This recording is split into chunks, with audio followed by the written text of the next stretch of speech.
News top 9 brought you by Kesari मरहम एवं तैलम, वर्षों से दर्द पे सबसे ज्यादा असरदार। And Prayag PTMT bath fittings and accessories, quality बेमिसाल, लिख के ले लो। विधान परिषद चुनाव में हार के बाद समाजवादी पार्टी के अध्यक्ष अखिलेश यादव और पार्टी के संरक्षक मुलायम सिंह यादव के बीच मैनपुरी में पार्टी दफ्तर में मुलाकात हुई। इसके अलावा दोनों ने पार्टी पदाधिकारियों और कार्यकर्ताओं के साथ समीक्षा भी की। चाचा शिवपाल यादव के बीजेपी में जाने के सवाल पर अखिलेश यादव ने कहा कि उन्हें इस बारे में कोई जानकारी नहीं है, लेकिन वो बीजेपी के लोगों को परिवारवाद खत्म करने के लिए बधाई देते हैं। अच्छा को लेकर क्या कहेंगे? चर्चा बड़ी तेजी से है भाजपा के लिए। मुझे कोई जानकारी नहीं है उसके बारे में, कोई जानकारी नहीं। एक सवाल नहीं, इसलिए मैं बधाई देता हूँ आपको। बीजेपी के लोगों को कम से कम परिवारवाद तो खत्म कर रहे हैं। मुख्यमंत्री योगी आदित्यनाथ ने बाबा साहब अम्बेडकर जयंती के अवसर पर आयोजित एक कार्यक्रम में हिस्सा लिया। इस दौरान उन्होंने कहा कि जब 135 करोड़ का भारत एक स्वर में बोलेगा तब उसकी ताकत होगी, और जब 25 करोड़ का उत्तर प्रदेश बोलेगा तो उसकी भी एक ताकत होगी। यही तो बाबा साहब चाहते थे कि हम सब एक ऐसे भारत का निर्माण करें जहां छुआछूत ना हो और अन्याय, अत्याचार और शोषण के लिए कोई जगह ना हो। इसके अलावा उन्होंने लखनऊ के यहियागंज गुरुद्वारे में अखंड पाठ भी सुना। जब भारत 135 करोड़ का भारत एक स्वर से बोलेगा, दुनिया में उसकी ताकत होगी।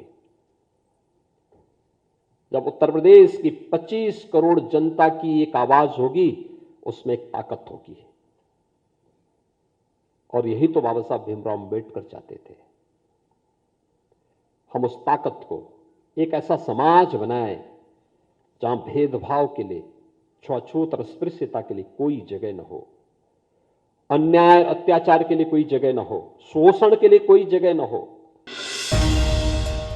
यूपी के उप मुख्यमंत्री केशव प्रसाद मौर्य ने अंबेडकर जयंती के मौके पर कहा कि बीजेपी की डबल इंजन की सरकार दलितों और पिछड़ों के लिए काम कर रही है और हम बाबा साहब के सपनों को साकार कर रहे हैं। स्वप्न को साकार करने का काम करेंगे, कर रहे हैं और उस दिशा में तेजी से आगे बढ़ रहे हैं। यहाँ की समिति के जो हमारे सब पदाधिकारी साथी हैं, हमारे पार्टी के भी सब, भारतीय जनता पार्टी के हमारे अध्यक्ष और माननीय सब जनप्रतिनिधिगण हैं, उनके साथ में बाबा साहब के चरणों में नमन करने के लिए आया था। अभी एक कार्यक्रम संगोष्ठी का है, विस्तार से वहाँ पर चर्चा करूंगा। आप सबको भी मैं बहुत बहुत बाबा साहब की जयंती पर शुभकामना देकर के अपनी बात को पूरी करता हूँ। धन्यवाद। योगी सरकार में कैबिनेट मंत्री अनिल राजभर ने यूपी में रोजगार को लेकर बड़ा बयान दिया है। उन्होंने कहा कि प्रदेश में 100 दिन के अंदर 90 रोजगार के मेले आयोजित किए जाएंगे। इन मेलों में 25,000 नौजवानों को रोजगार दिया जाएगा। इसके अलावा 50,000 बेरोजगारों को करियर काउंसलिंग के जरिए भी फायदा पहुंचाया जाएगा। इस 100 दिन के अंदर 90 रोजगार मेला हम लगाने जा रहे हैं, जिसमें कम से कम 25,000 नौजवानों को कहीं न कहीं प्राइवेट सेक्टर में हम नौकरी देने का काम करें। आज हम कैरियर काउंसिल की भी बात कर रहे हैं। कैरियर काउंसलिंग भी हम करने जा रहे हैं इसी 100 दिन के अंदर। इससे करीब 50,000 बेरोजगार नौजवानों को लाभ मिलने वाला है। उत्तराखंड के मुख्यमंत्री पुष्कर सिंह धामी ने देहरादून में राज्यपाल द्वारा आयोजित अखंड पाठ में हिस्सा लिया। इसके अलावा उन्होंने रुद्रप्रयाग में पर्यटन मेले में भी हिस्सा लिया। इस दौरान उन्होंने कहा कि राज्य में स्वास्थ्य सेवाओं पर तेजी से काम किया जा रहा है। ऋषिकेश में एम्स भी शुरू किया गया है, जिससे अब इलाज के लिए किसी को भी दिल्ली जाने की जरूरत नहीं है। ऋषिकेश में हमारा एम्स चालू हो गया है। जिस एम्स के लिए हम दिल्ली जाते थे, और दिल्ली जाकर भी हमको बेड मिलेगा कि नहीं मिलेगा, मिलता ही नहीं था। लाइन में लग के इलाज के लिए घंटों और दिनों तक इंतजार करना पड़ता था। उसके बावजूद भी कई बार नंबर नहीं आता था। आज ये काम हमारे यहाँ ऋषिकेश में हो रहा है। एक से एक बढ़िया डॉक्टर आज ऋषिकेश में काम कर रहे हैं और हजारों लोगों को रोज स्वास्थ्य की सेवाएं यहाँ पर मिल रही हैं।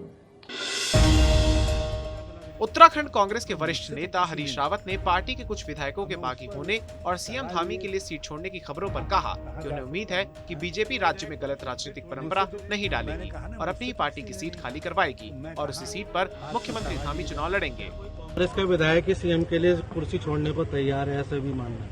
मैंने कहा इस तरीके की कोई बात मेरे सामने आई नहीं है, तो मैं अटपट तरीके से इस पर कुछ कहने की स्थिति में नहीं हूँ। भगवान और मेरा अपना मानना है, आज भगवान के मैं समझता हूँ कि भाजपा गलत परंपराएं नहीं डालेगी, अपने ही विधायक से इस्तीफा करवाएगी और मुख्यमंत्री लड़ें। अच्छी बात है, अब लड़ना ही है उनको, मुख्यमंत्री को चुनाव। भगवान के यूपी में ऑपरेशन लंगड़ा के तहत अपराधियों की धरपकड़ जारी है। पीलीभीत के बिरहनी में पुलिस और बदमाशों के बीच हुई मुठभेड़ में 2 बदमाशों को गिरफ्तार किया गया है। दोनों बदमाशों के कई आपराधिक मामले दर्ज हैं। फायरिंग में एक बदमाश को गोली भी लगी है। सहारनपुर के देवबंद में एसडीएम के आदेशों की धज्जियां उड़ाई गई हैं। दरअसल यह प्रशासन की तरफ से शमशान घाट की भूमि को अवैध कब्जे से मुक्त कराकर बोर्ड लगाया गया था, जिसे भूमाफियाओं ने उखाड़ दिया। मौके पर पहुंचे हिंदू संगठन के लोगों ने हंगामा किया। बाद में पुलिस द्वारा कार्रवाई का आश्वासन देने पर ये लोग शांत हुए। देश में सीएनजी और पीएनजी की कीमतें आज फिर से बढ़ गईं। दिल्ली में सीएनजी की कीमत में 2.5 रुपए प्रति किलो और पीएनजी की कीमत में 4 रुपए 25 पैसे प्रति एससीएम की बढ़ोतरी की गई है। इस बढ़ोतरी के बाद दिल्ली में सीएनजी की कीमत 71 रुपए 61 पैसे प्रति किलो पहुंच गई है। इस बढ़ोतरी के बाद नोएडा, ग्रेटर नोएडा और गाजियाबाद में सीएनजी की कीमत 74 रुपए 17 पैसे प्रति किलो पहुंच गई है। वहीं मुजफ्फरनगर, मेरठ और शामली में इसकी कीमत 78 रुपए 84 पैसे प्रति किलो हो गई है। इसके अलावा पीएनजी की कीमतों में वृद्धि के बाद दिल्ली में पीएनजी 45 रुपए 86 पैसे प्रति एससीएम हो गई है। वहीं नोएडा, ग्रेटर नोएडा और गाजियाबाद में इसकी कीमत बढ़कर 45 रुपए 96 पैसे प्रति एससीएम हो गई है।